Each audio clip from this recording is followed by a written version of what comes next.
Viewers welcome back in our program ji. Doctor ਸਾਹਿਬ ਹੁਣ ਸਾਡੇ ਦਰਸ਼ਕਾਂ ਨੂੰ ਦੱਸੋ ਅੱਜ ਦੇ ਦਿਨ ਦੀ ਇਤਿਹਾਸਕ ਅਹਿਮੀਅਤ।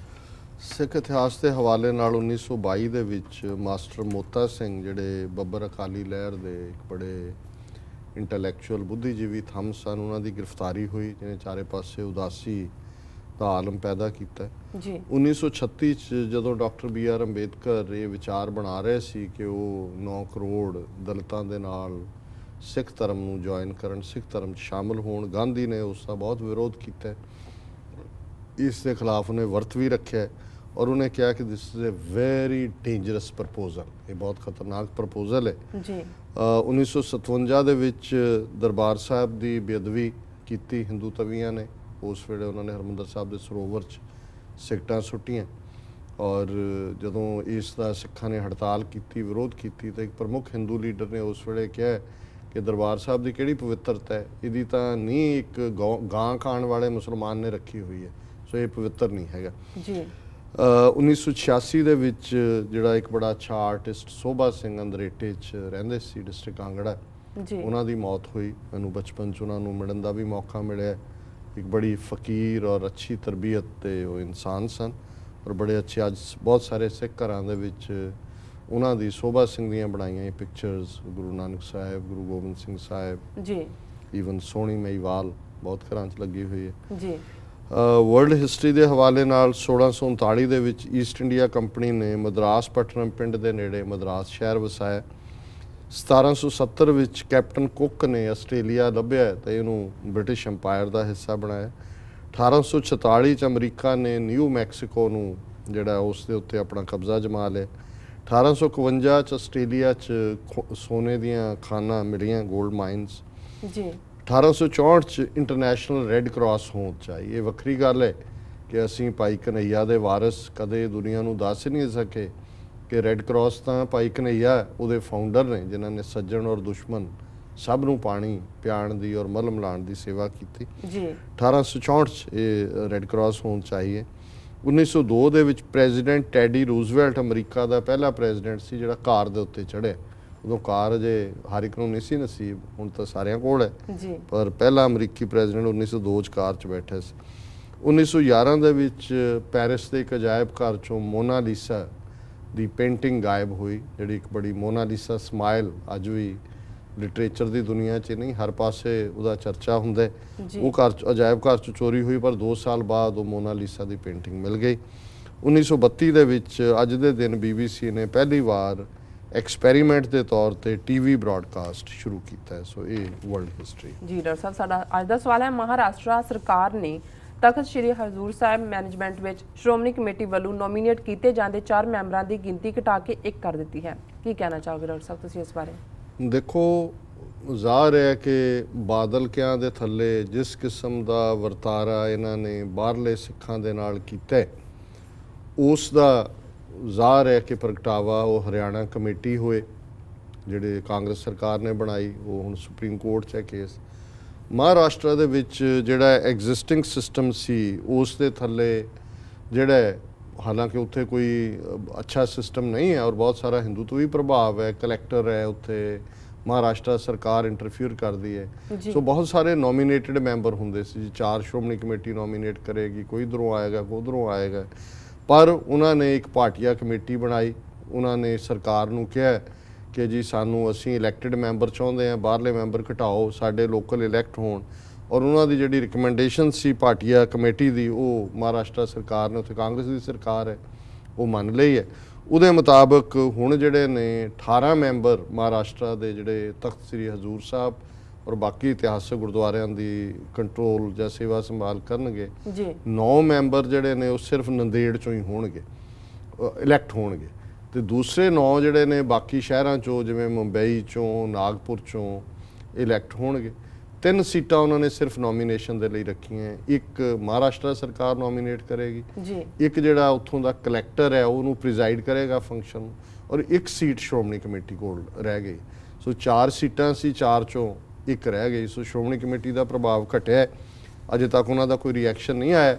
ਜਿਵੇਂ ਹਰਿਆਣੇ 'ਚ ਤਾਂ ਉੱਥੇ ਆਪਣੇ ਬੰਦੇ ਭੇਜ ਕੇ ਕਬਜ਼ਾ ਕਰਾਇਆ ਹੋਇਆ ਸੀ ਕਿ ਜੀ ਅੰਦਰ ਕਬਜ਼ਾ ਨਾ ਲੈ ਲੈਣ, ਪਰ ਕਿਉਂਕਿ ਮਹਾਰਾਸ਼ਟਰ 'ਚੋਂ ਕੋਈ ਇਹ ਨਹੀਂ ਹੈ ਵੀ ਉੱਥੋਂ ਗੋਲਕ ਉਹਨਾਂ ਨੂੰ ਮਿਲਦੀ ਸੀ, ਪਰ ਇੱਕ ਪ੍ਰਭਾਵ ਸੀ ਕਿਸੇ ਹੱਦ ਤੱਕ ਠੀਕ ਪ੍ਰਭਾਵ ਵੀ ਸੀ, ਕਿਉਂਕਿ ਬਹੁਤ ਸਾਰੇ ਜਿਹੜੀਆਂ ਸਿੱਖ ਸੰਗਤਾਂ ਮਹਾਰਾਸ਼ਟਰ 'ਚ ਜਾਂ ਤਖਤ ਸਾਹਿਬ ਜਾਂਦੀਆਂ ਨੇ, ਉੱਥੇ ਬਹੁਤ ਸਾਰੀ ਬ੍ਰਾਹਮਣਿਕਲ ਰਿਚੁਅਲ ਚੱਲਦੇ ਨੇ, ਬਹੁਤ ਸਾਰੇ ਬ੍ਰਾਹਮਣਵਾਦੀ ਰਸਮਾਂ ਜਿਹੜੀਆਂ ਨੇ ਉਹ ਉੱਥੇ ਤਖਤ ਸਾਹਿਬ ਦੇ ਉੱਤੇ ਵੀ ਹੁੰਦੀਆਂ। ਸੋ ਰਾਦਰ ਗਿਆਨਵਾਨ ਜਾਂ ਸੋਚਵਾਨ ਸਿੱਖ ਇਹ ਸੋਚਦੇ ਸੀ ਕਿ ਇੱਕ ਸਮਾਂ ਆਏਗਾ ਕਿ ਉੱਥੋਂ ਦੇ ਹਜ਼ੂਰ ਸਾਹਿਬ ਦੇ ਵਿੱਚ ਜਿਹੜੀਆਂ ਮਨਮਤੀ ਬ੍ਰਾਹਮਣਵਾਦੀ ਕਰਮਕਾਂਡ ਹੈ ਉਹਦਾ ਭੋਗ ਪਏਗਾ। ਸ਼੍ਰੋਮਣੀ ਕਮੇਟੀ ਨੇ ਤਾਂ ਚਲੋ ਕੋਈ ਬਹੁਤਾ ਪ੍ਰਭਾਵਸ਼ਾਲੀ ਰੋਲ ਨਹੀਂ ਅਦਾ, ਕੋਈ ਹੋਰ ਸਿਸਟਮ, ਪਰ ਹੁਣ ਜਿਹੜਾ ਸਿਸਟਮ ਆਇਆ ਹੈ, ਜੇ ਹੁਣ ਲੋਕਲ ਕੰਟਰੋਲ ਹੀ 18 ਮੈਂਬਰ ਉਹਨਾਂ ਦੇ ਹੋਣੇ ਨੇ, ਉਹਦੇ 'ਚੋਂ ਵੀ 9 ਨੰਦੇੜ 'ਚੋਂ ਆਣੇ ਨੇ, ਤੇ ਜੇ ਹੁਣ ਨਾਗਪੁਰ 'ਚ ਆਲਰੇਡੀ ਜਿਹੜੇ ਉੱਥੋਂ ਦੇ ਸਿੱਖ ਨੇ ਉਹ RSS ਦੇ ਪ੍ਰਭਾਵ ਥੱਲੇ ਨੇ। ਸੋ ਅਸੀਂ ਸਮਝਦੇ ਹਾਂ ਵੀ ਇਹ ਤਖਤ ਜਿਹੜਾ ਹਜ਼ੂਰ ਸਾਹਿਬ ਹੈ ਇਹ ਹੁਣ ਪੱਕੇ ਤੌਰ ਤੇ ਹਿੰਦੂ ਤਵੀਆਂ ਦੇ ਖਾਤੇ 'ਚ ਹੀ ਪਏਗਾ। ਪਹਿਲਾਂ ਵੀ ਬਹੁਤ ਸਾਰਾ ਪ੍ਰਭਾਵ ਉਹਨਾਂ ਦਾ ਸੀ, ਪਰ ਇਹ ਗੱਲ ਇਹ ਵੀ ਦੱਸਦੀ ਹੈ ਕਿ ਬਾਦਲ ਦੀ ਔਰ ਇਹਨਾਂ ਦੇ ਥੱਲੇ ਜਿਹੜਾ ਸ਼੍ਰੋਮਣੀ ਕਮੇਟੀ ਦੀ ਫੇਲਿਓਰ ਹੈ, ਉਹਦੇ ਨਤੀਜੇ ਦੇ ਤੌਰ ਤੇ ਇਹ ਸ਼੍ਰੋਮਣੀ ਕਮੇਟੀ ਨਾਲੋਂ ਸਿੱਖ ਬਾਹਰਲੇ ਟੁੱਟੇ ਨੇ, ਹਰਿਆਣੇ ਦੇ ਟੁੱਟੇ, ਔਰ ਹੁਣ ਮਹਾਰਾਸ਼ਟਰ ਵਾਲਿਆਂ ਨੇ ਵੀ ਇਹਨਾਂ ਦੀ ਜਿਹੜੀ ਹੈ 4 ਮੈਂਬਰਾਂ ਤੋਂ ਘਟਾ ਕੇ 1 ਬਣਾ ਕੇ ਆਲਮੋਸਟ ਇਹਨਾਂ ਦਾ ਭੋਗ ਹੀ ਪਾ ਦਿੱਤਾ ਜੀ। ਡਾਕਟਰ ਸਾਹਿਬ, ਹੁਣ ਸਾਡੇ ਦਰਸ਼ਕਾਂ ਨੂੰ ਦੱਸੋ ਅੱਜ ਦਾ ਵਿਚਾਰ।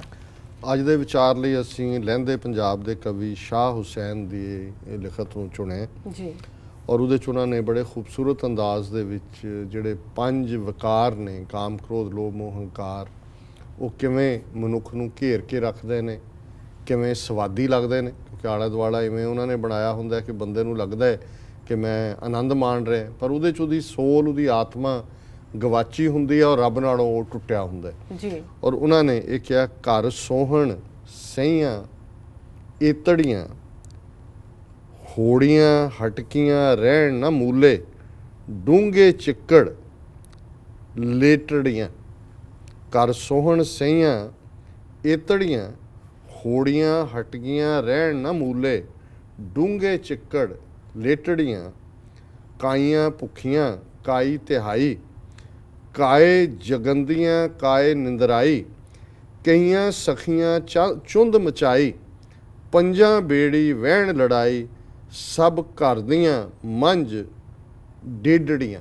ਹੁਣ ਇਹ ਸਹੇਲੀਆਂ ਉਹਨਾਂ 5 ਵਕਾਰਾਂ ਨੂੰ ਕਹਿ ਰਹੇ ਨੇ ਵੀ ਕਿਵੇਂ ਉਹ ਸਾਡੇ ਆਲੇ ਦੁਆਲੇ ਚੰਬੜੀਆਂ ਹੋਈਆਂ ਨੇ, ਘਰ ਦੇ ਵਿੱਚ, ਘਰ ਦਾ ਮਤਲਬ ਹੈ ਰੂਹ ਦੇ ਨਾਲ ਨੇ ਜੀ। ਉਹਨਾਂ ਨੂੰ ਤੁਸੀਂ ਹੋੜੋ ਹਟਕੋ, ਉਹਨਾਂ ਤੇ ਕੋਈ ਅਸਰ ਨਹੀਂ ਹੁੰਦਾ, ਉਹ ਹਮੇਸ਼ਾ ਹੀ ਭੁੱਖੀਆਂ ਧਿਆਈਆਂ ਰਹਿੰਦੀਆਂ ਨੇ, ਤੁਹਾਨੂੰ ਉਸ ਦੇ ਵਿੱਚ ਉਹ ਗਲਤਾਨ ਰੱਖਦੀਆਂ। ਤੇ ਉਹ ਦੂਸਰੇ ਪਦ 'ਚੋਂ ਕਹਿੰਦੇ ਨੇ, ਪੰਜੇ ਸਖੀਆਂ ਇੱਕੋ ਜਿਹੀਆਂ, ਹੁਕਮ ਸੰਜੋਗ ਇਕੱਠੀਆਂ ਹੋਈਆਂ। ਕਿ ਇਹ 5 ਜਿਹੜੇ ਵਿਕਾਰ ਨੇ ਇਹ ਵੀ ਕਿਤੇ ਨਾ ਕਿਤੇ ਰੱਬ ਦੇ ਹੁਕਮ ਦੇ ਨਾਲ ਹੀ ਜੁੜੇ ਹੋਏ ਨੇ। ਪੰਜੇ ਸਖੀਆਂ ਇੱਕੋ ਜਿਹੀਆਂ, ਹੁਕਮ ਸੰਜੋਗ ਇਕੱਠੀਆਂ ਹੋਈਆਂ। ਜੋ ਪੰਜਾਂ ਨੂੰ ਧਾਗਾ ਪਾਏ, ਸਾਹ ਸਬਰਾਈ ਕੰਤ ਰਿਜਾਏ। ਕਹਿ ਹੁਸੈਨ ਬੇਸ਼ਰਮੀ ਸਈਆਂ, ਆਏ ਪਵਨ ਅਚੇਤੜੀਆਂ। ਉਹਨਾਂ ਨੇ ਕਿਹਾ ਕਿ ਵੀ ਸਾਈਂ ਨੂੰ, ਨਿਰੰਕਾਰ ਨੂੰ ਉਹੀ ਰਿਝਾ ਸਕਦਾ ਹੈ। ਇਹਨਾਂ ਪੰਜਾਂ ਦੀ ਵਲਗਣ, ਇਹਨਾਂ ਦੀ ਗ੍ਰਿਪ ਬੜੀ ਮਜ਼ਬੂਤ ਹੈ, ਇਹਦੇ ਚੋਂ ਨਿਕਲਣਿਆ ਨਹੀਂ ਜਾ ਸਕਦਾ। ਪਰ ਜਿਹਨੇ ਇਹਨਾਂ ਪੰਜਾਂ ਨੂੰ ਧਾਗਾ ਪਾ ਲਿਆ, ਮਤਲਬ ਇਹ ਹੈ ਵੀ ਕਾਬੂ ਕਰ ਲਿਆ। ਜਿਨ ਮਿਲ ਬਾਰੇ ਪੰਚ ਮਹਾਦੂਤ, ਐਸੋ ਕੌਣ ਬਲੀਰੇ। ਜਾਂ ਜਾਂਕੋ ਹਰ ਰੰਗ ਲਾਗੋ ਇਸ ਯੁੱਗ ਮੈਂ, ਸੋ ਕਈਅਤ ਹੈ ਸੂਰਾ। ਇੱਕ ਸੂਰਬੀਰਤਾ ਜੰਗ ਦੇ ਮੈਦਾਨ ਦੀ ਹੈ, ਪਰ ਇਹ ਅੰਦਰ ਦੀ ਦੁਨੀਆ ਦੇ ਵਿੱਚ ਸੂਰਬੀਰਤਾ ਹੈ, ਜਿਹਨੂੰ ਸ਼ਾਹ ਹੁਸੈਨ ਕਹਿੰਦੇ ਨੇ। ਪੰਜੇ ਸਖੀਆਂ ਇੱਕੋ ਜਿਹੀਆਂ, ਹੁਕਮ ਸੰਜੋਗ ਇਕੱਠੀਆਂ ਹੋਈਆਂ। ਜੋ ਪੰਜਾਂ ਨੂੰ ਧਾਗਾ ਪਾਏ, ਸਾਹ ਸਬਰਾਈ ਕੰਤ ਰਿਜਾਏ। ਨਿਰੰਕਾਰ ਨੂੰ ਉਹੀ ਰਿਝਾ ਸਕਦਾ ਹੈ, ਉਹੀ ਨਿਰੰਕਾਰ ਨਾਲ ਇੱਕ ਰੂਹ ਹੋ ਸਕਦੀ ਹੈ, ਜਿਹੜੀ ਰੂਹ ਇਹਨਾਂ ਪੰਜਾਂ ਦੇ ਉੱਤੇ ਕਾਬੂ ਪਾਉਂਦੀ ਹੈ। ਕਹਿ ਹੁਸੈਨ ਬੇਸ਼ਰਮੀ ਸਈਆਂ, ਆਏ ਪਵਨ ਅਚੇਤੜੀਆਂ। ਕਿ ਇਹ ਬੇਸ਼ਰਮ ਨੇ ਪੰਜੋ ਵਿਕਾਰ। ਕਈ ਵਾਰੀ ਮਨੁੱਖ ਨੂੰ ਅਹਿਸਾਸ ਹੀ ਨਹੀਂ ਹੁੰਦਾ, ਅਚੇਤ ਦੇ ਵਿੱਚ ਹੀ ਉਹ ਇਹਨਾਂ ਦੇ ਵਿੱਚ ਹੀ, ਕਾਮ, ਕ੍ਰੋਧ, ਲੋਭ, ਮੋਹ, ਹੰਕਾਰ ਦੇ ਵਿੱਚ ਹੀ ਆਪਣੀ ਜ਼ਿੰਦਗੀ ਗੁਜ਼ਾਰ ਦਿੰਦਾ। ਸੋ ਜ਼ਾਹਰ ਹੈ ਕਿ ਇਹਨਾਂ ਦਾ ਵੀ ਥੀਮ ਉਹੀ ਹੈ। ਜਦੋਂ ਅਸੀਂ ਗੁਰਬਾਣੀ ਔਰ ਗੁਰਮਤ ਦੇ ਆਧਾਰ ਤੇ ਗੱਲ ਕਰਦੇ ਕਿ ਇਹਨਾਂ ਪੰਜਾਂ ਤੋਂ ਛੁਟਕਾਰਾ, ਇਹਨਾਂ ਪੰਜਾਂ ਦੀ ਮਾਂ ਹਉਮੈ ਤੋਂ ਛੁਟਕਾਰਾ, ਇਹ ਇੱਕ ਪਰਦਾ ਜਿਹੜਾ ਸਾਡੇ ਵਿਚਕਾਰ ਰੂਹ ਔਰ ਰੱਬ ਦੇ ਵਿਚਕਾਰ ਖੜੇ, ਜਿਸ ਨੂੰ ਗੁਰੂ ਸਾਹਿਬ ਨੇ ਇਹ ਫਰਮਾਇਆ ਸੀ ਕਿ ਕਿਵ ਸਚਿਆਰਾ ਹੋਈ ਹੈ, ਕਿਵ ਕੂੜੈ ਟੁੱਟੈ ਪਾਲ। ਹੁਕਮ ਰਜਾਈ ਚੱਲਣਾ ਨਾਨਕ ਲਿਖਿਆ ਨਾਲ। ਇਹ ਕੂੜ ਦੀ ਕੰਧ ਜਿਹੜੀ ਹੈ, ਇਹ ਇਹਨਾਂ ਵਿਕਾਰਾਂ ਨੇ ਸਾਡੇ ਵਿਚਕਾਰ ਤਾਣੀ ਹੋਈ ਹੈ, ਰੂਹ ਔਰ ਨਿਰੰਕਾਰ ਦੇ ਵਿਚਕਾਰ।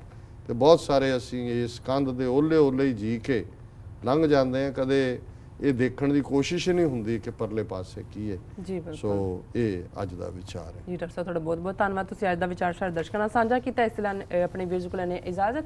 ਵੀਰਸ ਤੁਹਾਡਾ ਬਹੁਤ ਬਹੁਤ ਧੰਨਵਾਦ, ਤੁਸੀਂ ਆਪਣੇ ਕੀਮਤੀ ਸਮੇਂ 'ਚ ਸਮਾਂ ਕੱਢ ਕੇ ਸਾਨੂੰ ਰਾਏ ਤੇ ਸੁਝਾਅ ਭੇਜੇ ਤੇ ਇਸ ਤਰ੍ਹਾਂ ਭੇਜਦੇ ਰਹਿਣਾ ਸਾਡੇ ਇਸ ਪਤੇ ਤੇ SOS@tv84.tv ਤੇ ਅਸੀਂ ਆਪਣਾ ਪ੍ਰੋਗਰਾਮ ਲੈ ਕੇ ਫਿਰ ਦੁਬਾਰਾ ਹਾਜ਼ਰ ਹੋਵਾਂਗੇ। ਤਦ ਤੱਕ ਲਈ ਮੈਨੂੰ ਤੇ ਪ੍ਰੋਡਕਸ਼ਨ ਨੂੰ ਆਗਿਆ ਦਿਓ। ਵਾਹਿਗੁਰੂ ਜੀ ਕਾ ਖਾਲਸਾ, ਵਾਹਿਗੁਰੂ ਜੀ ਕੀ ਫਤਿਹ।